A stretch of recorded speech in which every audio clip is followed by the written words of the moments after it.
మానవుని శరీరంలో ఏ రోగం లేదు. మానవుని శరీరానికి వృద్ధాప్యం అనేదే లేకుండా దేవుడు అమర్త్యుడిగా ఎలా ఉన్నాడో అలా వానిగా దేవుడు సృష్టించాడు. ప్రైజ్ ది లార్డ్, హల్లెలూయా. ఆయన ఎలా ఉన్నాడో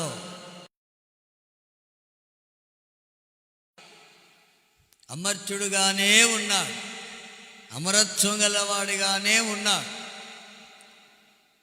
ఇది ఆయన ఆశీర్వాదం, మానవునికి దేవుడిచ్చిన ఒక ఆశీర్వాదం. ఈ ఆశీర్వాదాన్ని కలిగి ఉన్న ఈ మానవుడు తన అవిధేయత వలన పండు తిని పాపం చేసి పోయి మర్చత అంటే మరణానికి లోనాగే పరిస్థితులన్నీ మానవునికి ఏమైనాయంటే సంభవించాయి. ప్రైజ్ ది లార్డ్, హల్లెలూయా. ఎప్పుడైతే పాపం చేసి పడిపోయాడో 43 చదవండి, 51 చదవండి.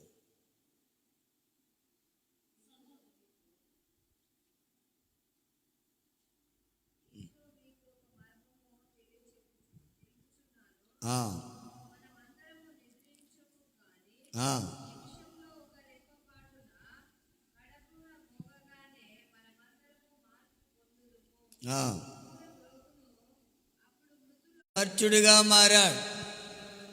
మానవుడు పాపం చేసినప్పుడు శరీరము నాశనానికి లోనైంది.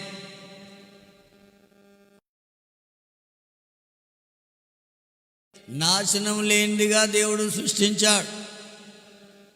కానీ అవిధేయత పాపం అనేది కలిగింది.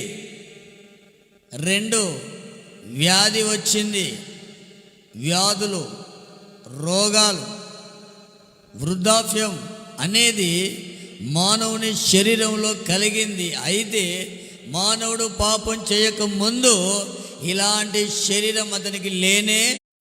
రోగాల ద్వారా, వ్యాధుల ద్వారా, బాధల ద్వారా, వేదనల ద్వారా, దీన్ని బట్టి శరీరానికి ఇప్పుడు ఏమొస్తుందంటే వృద్ధాప్యం. అమర్త్యుడుగా ఉన్న మానవుడు మర్త్యుడిగా మారిపోయాడు. అది శాపం.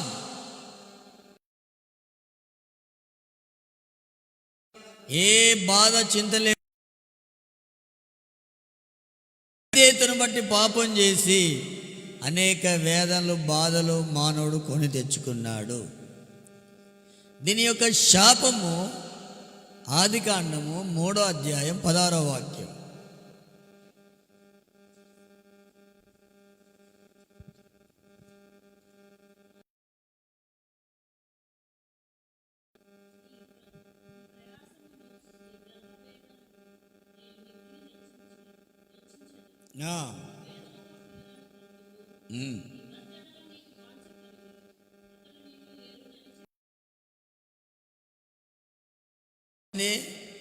వేదన, బాధలు, కష్టాలు, ఇరుకులు, ఇబ్బందులు ఇవన్నీ మానవుని యొక్క శరీరంలో కలిగే రోగాలు కానీ, బాధలు కానీ, బలహీనతలు కానీ మనిషికి ఏం కలగజేస్తున్నాయి అంటే వేదనను కలగజేస్తున్నాయి. వేదన లేని శరీరాన్ని కలగజేస్తే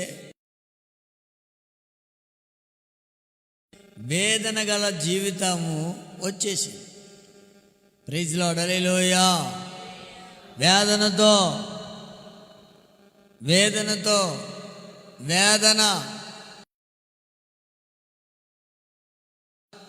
దుఃఖం, రోగం, బలహీనతలు, సమస్యలు ఇవన్నీ మానవుని యొక్క శరీరంలో చోటు చేసుకున్నాయి.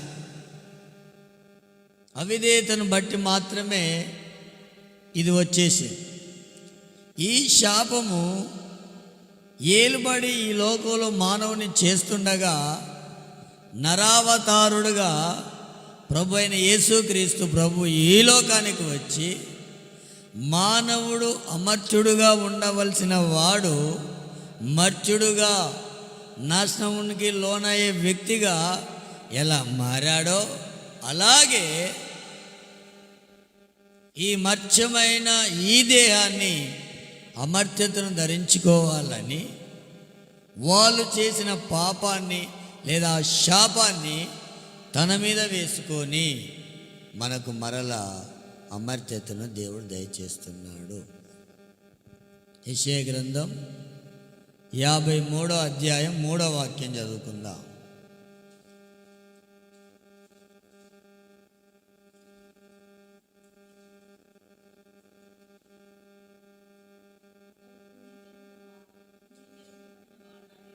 ఆయను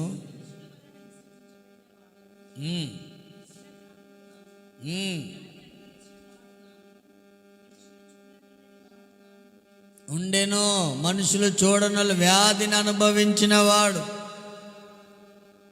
వ్యాధిని అనుభవించిన వాడు, వ్యసనాక్రాంతుడు. అది వేదన. అది చదువు, ఇంగ్లీష్లో చదువు.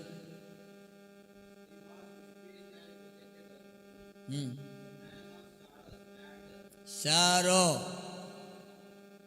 SORRO, sorrows. మరి నేననేది అదే.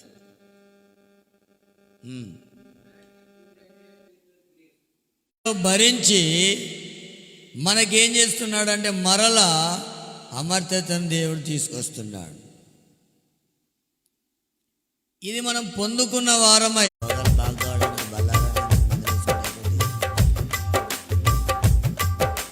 మర్త్యమైన ఈ దేహము అమర్త్యతను ధరించుకోవడానికే ప్రభు వల్ల ఆరాధన. ఆమేన్, హల్లెలూయా.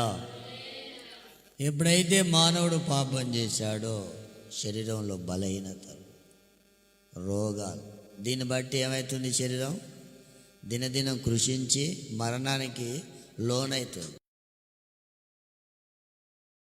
చేశాడా? బలహీనతకు గురయ్యే శరీరాన్ని చేశాడా? వ్యాధిగ్రస్తుగా ఉండాలని దేవుడు చేశాడా? వ్యాధి, రోగము, బలహీనత అనేది పాపాన్ని బట్టి వచ్చినాయి. హల్లెలూయా. మొదటి మానవుని యొక్క పాపాన్ని బట్టే ఈ రోగాలు, బలహీనతలు ఇవన్నీ మనిషికి ఏం కలగజేస్తున్నాయి అంటే వేదన కలగజేస్తున్నాయి. ఒక వేదన. ఆ వేదన మానవులు భరించలేరని చూసి సృష్టికర్త అయిన దేవుడే లోకానికి వచ్చి ఆయన మన వ్యాధి వేదనలు అన్నీ ఆయనే మోసి మరలా మనకు దేవుడు ఏం తీసుకొస్తున్నాడంటే అమర్త్యతను తీసుకొని వస్తున్నాడు. హల్లెలూయా. ఈ మర్త్యమైన శరీరం ఇప్పుడు ఏం ధరించాలి? అమర్త్యతను ధరించుకోవాలి. ఎప్పుడంటే ఆయన రాకడ సమీపం. ఆయన ఎప్పుడైతే వస్తాడో ఈ మట్టి శరీరము మహిమ శరీరంగా లేదా అమర్త్యమైన శరీరంగా ఏం చేయాలి? ఇది ధరించుకోవాలి. ప్రైజ్ లార్డ్, హల్లెలూయా. అందుకే ఆయన రక్త మాంసంలో మనము పాలు పొందే కృపను దేవుడు మనకు అనుగ్రహిస్తున్నాడు. ఒకవేళ దేవుడు అప్పుడే వచ్చిండు అనుకో, ఇప్పుడు మర్త్యమైన దేహం ఇది అమర్త్యతను అప్పుడే ధరించుకొని వెళ్ళిపోద్ది. ముందు రోజులలో మనం ఇది నేర్చుకోవచ్చు. ఈ శరీరము 5 రకాలుగా రూపాంతరం చెందుతుంది. మీరు చదువుకున్న వాటిలో ఉంది. చివరిలో అది మనం చెప్పుకోవచ్చు. ఆయన వేదనలన్నీ భరించాడు. మనకిప్పుడు అమర్త్యతను దేవుడు ఇవ్వాలనుకుంటున్నాడు. ఆయన వచ్చినప్పుడు ఈ శరీరం ఏం కావాలంటే అమర్త్యతను ధరించాలి. శాపం ఏంటి? వేదన. దీనిలో శాపం ఏంటి? వేదన. వేదన దేన్ని బట్టి వస్తున్నాయి? రోగాలు, బలహీనతలు, ఇవన్నీ మన జీవితాల్లో నుండి పోవాలంటే ఆయన ఇచ్చే స్వస్థత పొందుకోవాలి. ప్రైజ్ లార్డ్, హల్లెలూయా. యాకోబు రాసిన పత్రిక 5వ అధ్యాయం 14వ వాక్యం 15వ వాక్యం చదువుకుందాం.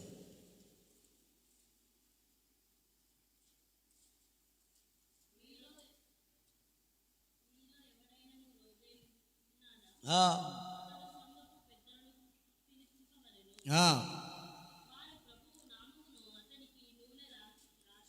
ఆ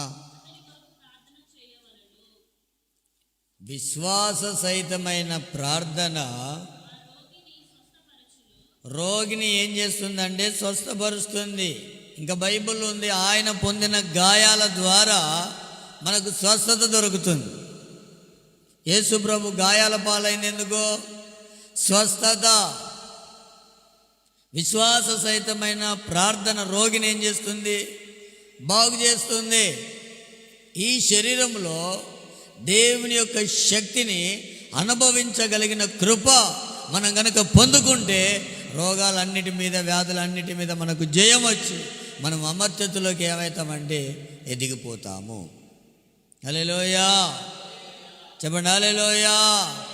అందుకనే మన బలహీనతలు వచ్చినా, రోగాలు వచ్చినా మనం ఏం చేయాలంటే ఎక్కువగా ఆయనిచ్చే స్వస్థత మీద మనం ఏం చేయాలంటే ఆధారపడాలి. స్వస్థత అనేది దైవికంగా దేవుడిచ్చేది. అది దేవుని యొక్క దైవిక స్వస్థత మన శరీరంలో ఈ లోకంలో ఉండగా మనం ఏం చేయాలంటే అనుభవించాలి. అది ఏంటంటే ఆయన యొక్క శక్తి. ఆయన శక్తి ద్వారా మనం స్వస్థత ఎప్పుడైతే పొందుకుంటామో, లేదా ఆయన గాయాలని మనం ఆశ్రయించి స్వస్థత ఎప్పుడైతే పొందుకుంటామో, ఈ రోగాలు, బలహీనతలు అనేటివి మనల్ని ఏమి కూడా చేయలేవో. ప్రైజ్ ది లార్డ్, హల్లెలూయా చెప్పండి, హల్లెలూయా. మర్చమైనది అమర్చతలోకి ఎదుగుతుంది. అంటే రోగాల మీద కూడా మనకి ఉండాలి, ఏలుబడి ఉండాలి. రోగాలు వస్తాయి, రోగాలు రావా? మానవుడు చేసిన పనికి రోగాలు వస్తూనే ఉన్నాయి అందరికీ. రోగాలకు వెళ్ళి తప్పించుకునే మార్గాలు ఉంటాయి. రోగాలు సహించి దేవుని మహిమను పరిచే ఆ కృప కూడా దేవుడు అనుగ్రహిస్తాడు. హల్లెలూయా. ఒకటి ఏంటంటే, ఒకవేళ కొంతమంది తట్టుకోలేరు అనుకో, వెంటనే హాస్పిటల్కి వెళ్తారు, మందులు వేసుకుంటారు, అప్పటికప్పుడు బాగవుతారు. రెండోది ఏంటంటే, ఏది ఏమైనా దేవుడే ఏం చేయాలి? బాగు చేయాలి, స్వస్థపరచాలి. దేవుడే బాగు చేయాలంటే స్వస్థత వచ్చేదాకా ఏం చేయాలా? ఏం చేయాలి? ప్రార్థన చేయాలి. ఎంత రోగమైన, బలహీనతనైనా ఆయన గాయాల మీద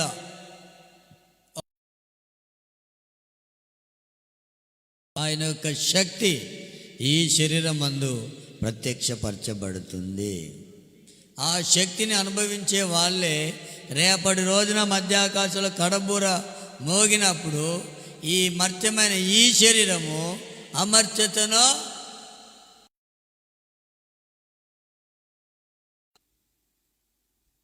అంటే ఇప్పుడు మనం స్వస్థత కొరకు ఎక్కువ ఏం చేయాలా? ఎవరి మీద ఆధారపడాలి? ఎవరి మీద ఆధారపడాలి?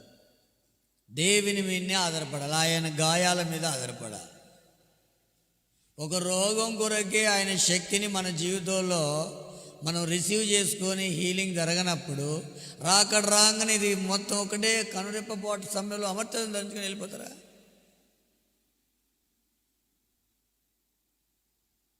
అందుకే పౌలు అన్నాడు, ఏ విధం చేతనైనా మృతుల్లో నుండి నాకేం కలగాల? పునరుత్థానం కలగాలని ఆయనకి ఏవేవి లాభకరముగా ఉన్నాయో వాటన్నిటినీ నష్టంగా, పెంటగా ఎంచుకున్నాడు.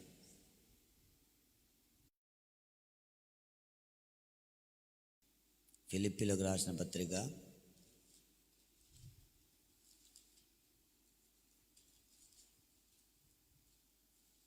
3వ అధ్యాయం 10వ వాక్యం 11వ వాక్యం.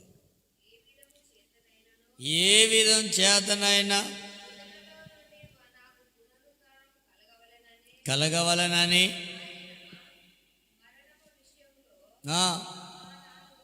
మరణ విషయంలో సమాన అనుభవం గలవాడినై ఆయనను ఆయన పునరుత్థాన బలమును ఎరుగు నిమిత్తం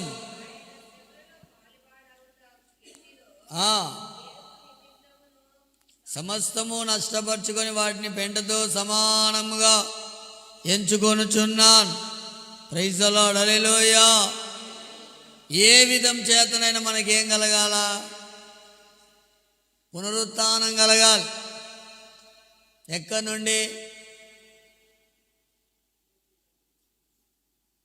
నుండి కలగాలి? పునరుత్థానం ఎక్కడి నుండి కలగాలి? మృతులలో నుండి. మృతులలో నుండి అంటే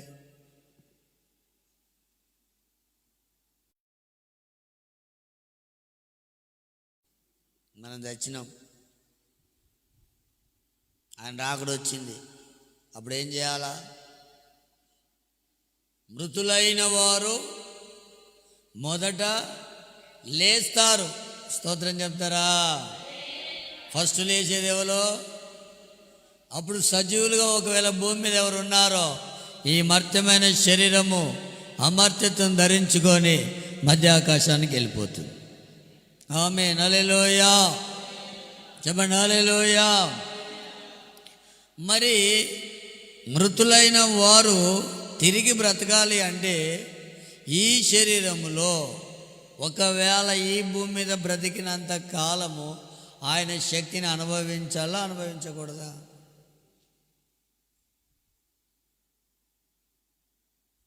మరణానికి లోనగు శరీరం అని రాయబడింది.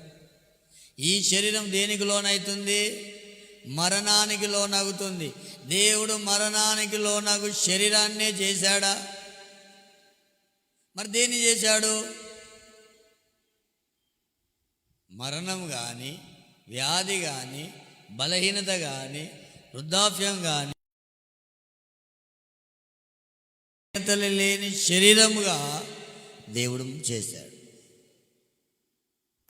ఇప్పుడు అలాంటిది ఇప్పుడు ఏమైంది? బలహీనతలకు గురవుతుంది, మరణానికి గురవుతుంది, వృద్ధాప్యానికి గురవుతుంది, రోగాలకు, బలహీనతలకు ఇదేమవుతుందంటే గురి కాబడుతుంది. మరి దీంట్లో దేవుని యొక్క పునరుత్థాన బలం ఎట్టిదో నీవు తెలుసుకోకపోతే అప్పటికప్పుడే లేపబడతారా?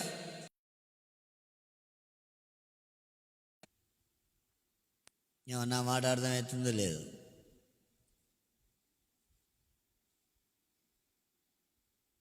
నా మాట అర్థమవుతుందా? ఈ శరీరములో ఆయన యొక్క పునరుత్థాన బలాన్ని రుచి చూడకపోతే రేపటి రోజున కడబూరం రోగగానే వెంటనే మార్పు అందరూ మార్పు చెందుతారు. అంటే ఆ భూమి మీద మంచోడు చెడ్డోళ్ళు, తప్పులు చేసిన వాళ్ళు, తప్పులు అందరూ మార్పు చెందుతారు. ఎవరైనా పోతారని ఇప్పుడు ఒక బోధ ఉంది. అందరూ అంటే అక్కడ రాష్ట్ర ఆయనే సంపూర్ణత కొరకు పరిగెత్తిన వ్యక్తి రాస్తున్నాడు సంఘానికి. హల్లెలూయా. ఇప్పుడు సంబోధించి మాట్లాడినప్పుడు మనం అంటాం, అందరం అంటాం. మాట్లాడేటప్పుడు ఆ మార్పు అనేది మనకు జరగాలి. దీంట్లో మార్పు రావాలి. ఎప్పుడు? కడబూరు వచ్చినప్పుడు. మనం చనిపోమా? పాతి పెట్టబడతారు, సమాధి చేయబడతారు. దాంట్లో నుండి లేవగలిగిన ఒక శక్తి మనలో ఉండాలి. స్తోత్రం చెప్తారా? అందుకే ఆయన ఇచ్చే స్వస్థతను మనం అనుభవించాలి. ఆయన దైవిక శక్తి మనలో రూపించబడాలి. ఆయన నుండి ఆయన శక్తిని, ఆయన ఇచ్చే ఆరోగ్యాన్ని మనం పొందుకొని ఈ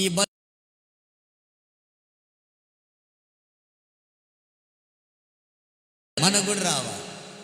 హల్లెలూయా. ఇది ఎన్ని చేసినా ఇది మరణానికి ఏమైంది? లోనయ్యేది. అయితే దీన్ని కనుక మనం జయించినట్లయితే ఇంకా మనం దేనికి కూడా భయపడం. అందుకని స్వస్థత కొరకు ఎక్కువగా ప్రభు గాయాల మీద ఆధారపడాలి. అందుకే మనలో ఏం తయారవుతుందంటే పునరుత్థాన శక్తి మనలో రూపొందించబడుతూ ఉంటాంటది. దేవుని యొక్క ఈ క్షయమైపోయేది అక్షయ శరీరంగా, ఈ మట్టి శరీరం మహిమా శరీరంగా దాల్చబడాలంటే ఇప్పటి నుండే మనం దాని కొరకు మనం ఏమవుతున్నామంటే ప్రిపేర్ అవుతున్నాం. అందుకని ఆయన గాయాలు మనకేం కలగజేస్తాయి? స్వస్థత. 2 విషయాలు చెప్పి ప్రార్థన చేస్తా. దేవుడు గుర్తు చేశాడు. ఏమొచ్చింది? రోగం వచ్చింది. దైవజనుడు చెప్పిన మాటను వినలే. నీ ప్రవర్తన చక్కబరుచుకో అని అన్ని విషయాలు దేవుడు మాట్లాడితే వినలే. సరే, దానికంటే ముందే హిజ్కియాకు ఏ రోగం వచ్చింది? అప్పుడు ఏం పెట్టారంటే అంజూరపు వాడ ఆ గాయం మీద పెట్టినప్పుడు అతనికి ఏమొచ్చిందంటే స్వస్థత వచ్చింది. జనరల్గా వినండి, ముగించేస్తా. ఆసా తన దేవుడైన యెహోవాను ఆశ్రయించక వైద్యుల్ని ఆశ్రయించాడు గనక అతడు ఎక్కిన మంచం మీద పడి చచ్చిపోయాడు. దేవుడే చెప్పాడు, నువ్వు ఎక్కిన మంచం దిగకుండా నువ్వేమవుతావు? చనిపోతావు. ఎవరిని ఆశ్రయించలేదు. మనం ఎక్కువ శాతం ఏం చేయాలంటే దేవుణ్ణి ఆశ్రయించాలి. ఇప్పుడు చిన్న రోగానికే భరించలేకనే ఒకవేళ మనం మందుల మీద ఆధారపడితే కడబూరం రోగగానే ఈ మట్టి శరీరం మహిమశరంగా రూపుదిద్దబడుతుందా? కొంచెం అర్థం చేసుకో. ఇక్కడనే పెద్ద పోరాటాలు అవుతున్నాయి.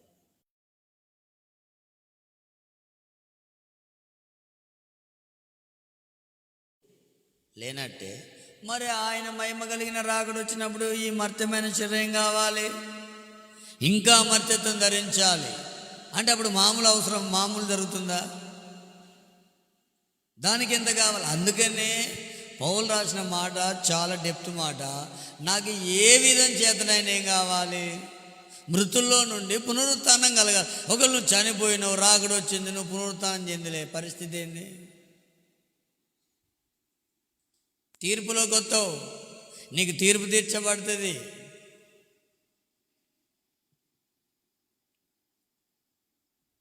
అందుకని మనకేం కలగాల? మృతుల్లో నుండి, ఒకవేళ మనం చనిపోతే మృతుల్లో నుండి పునరుత్థానం దొరకాలి మనకు. అది దొరకాలంటే ఆయన పునరుత్థాన బలాన్ని ఈ శరీరంలో మనం ఏం చేయాలి? అనుభవించాలి. స్తోత్రం, హల్లెలూయా. అందుకనే దాంట్లో ఒక కార్యం ఏంటంటే ఈ మర్త్యమైన శరీరం అమర్త్యతలోకి ఎదగడానికి ప్రభు వల్ల. నా శరీరం తిని నా రక్తం త్రాగువాడే నిత్య జీవం గలవాడు, అంచె దినమున నేను వాడిని ఏం చేస్తా? లేపుతాను. అంటే ఈ మట్టి శరీరం ఏ శరీరంగా మార్చబడుతుంది? మహిమా శరీరముగా రూపుదిద్దుబడుతుంది. రెండవదిగా దైవజనుడైన ఎలీషా ఉన్నాడు. ఆయన సేవ చేసిన కాలం అంత ఉంది. తర్వాత దైవజనుడు చనిపోయాడు, సమాధి చేశారు. ఒకసారి యుద్ధం జరుగుతుంది. యుద్ధంలో శత్రువులందరూ చనిపోతున్నారు. అప్పుడు ఆ యుద్ధంలో కొంతమంది త్వరగా చనిపోయిన వ్యక్తిని తీసుకొని, అది ఎలీషా సమాధి అని తెలియక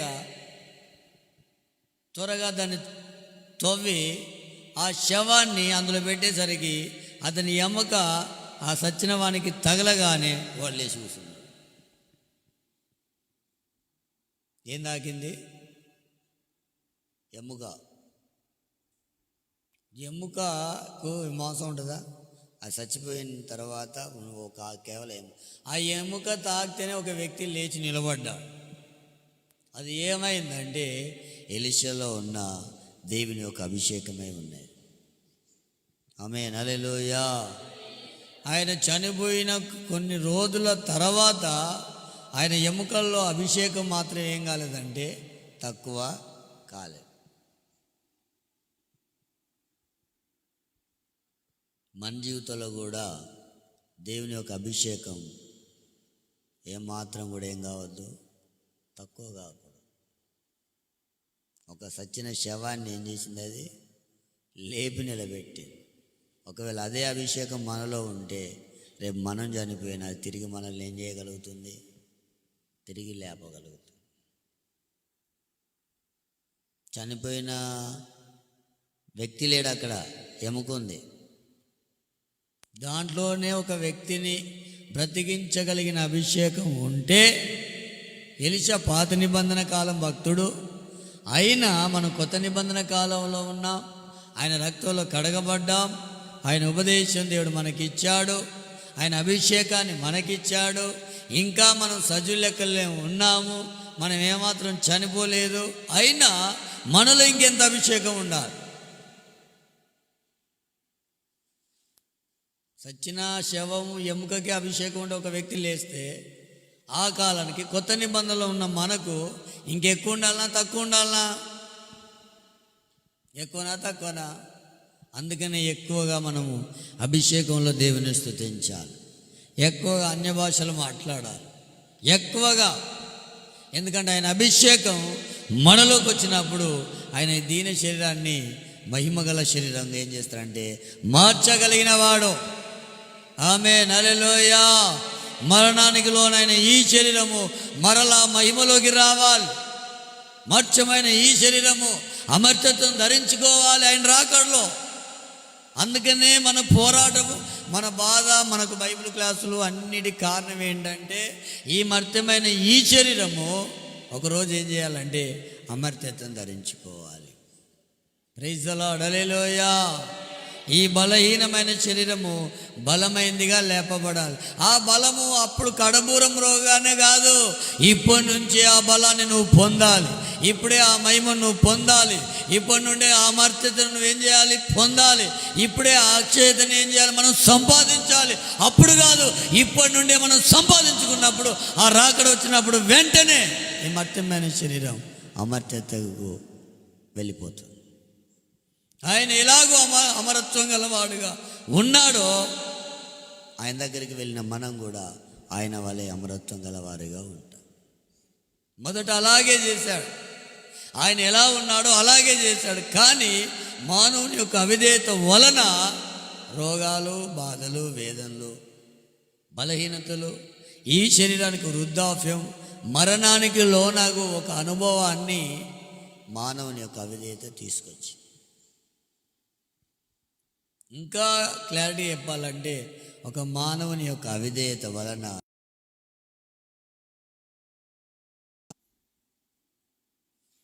కొన్నిసార్లు మనకు కూడా రోగాలు వచ్చినప్పుడు ఏం చేయాలా? ఎందుకు వచ్చిందని ప్రార్థన చేయాలి. ఏమని ప్రార్థన చేయాలి? ఎందుకు వచ్చిందని ప్రార్థన చేయాలి. ఒకసారి శిష్యులు అడుగుతారు యేసుప్రభుని, ప్రభా వీడు గుడ్డోడుగా పుట్టడానికి వీడు తప్పు చేసిండా, వీడు కన్నోళ్ళు పాపం చేసిలా అని అడుగుతాడు. వీడు పాపం చేసిండా, వీడు కన్నోళ్ళు పాపం చేసిలా, అసలు వీడు గుడ్డోడిగా ఎందుకు పుట్టాడు? అప్పుడు యేసుప్రభు అన్నాడు, వాడు పాపం చేయలేదు, వాని కన్నులు పాపం చేయలేదు, దేవుని మహిమార్థమై వీనికి కార్యాలు జరగాలని చెప్పాడు. ఆయన మహిమ కొరకు వచ్చిన రోగం. హిజ్కియా నువ్వు చచ్చిపోతున్న వరంగానే గోడదాడు తిప్పుకొని ఎడుతూనే ఉన్నాడు. ప్రభా నేను ఎట్లున్నానో నీకు తెలుసు కదా అంటే మనసున ఎక్కడో కొంచెము గర్వించాడట హిజ్కియా కూడా. మరణకరమైన రోగం వచ్చింది. వెంటనే తాను ఏం చేశాడు? సరి చేసుకున్నాడు. అవిధేయత.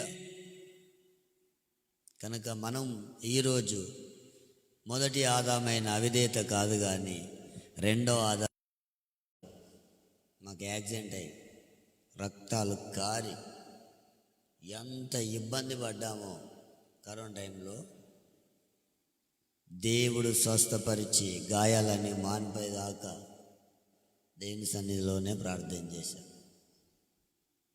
అమ్మగారు కూడా మోకాళ్ళు, ఇక్కడ వెన్నుపూస బాగా దెబ్బలు తాకినాయి. బాగా నాకు కూడా బాగా దెబ్బలు, రక్తాలు గారిని బీభత్సంగా. కానీ నా ప్రభువే స్వస్థపరిచాడు. ఎన్ని భయంకరమైన జ్వరాలు వచ్చినా,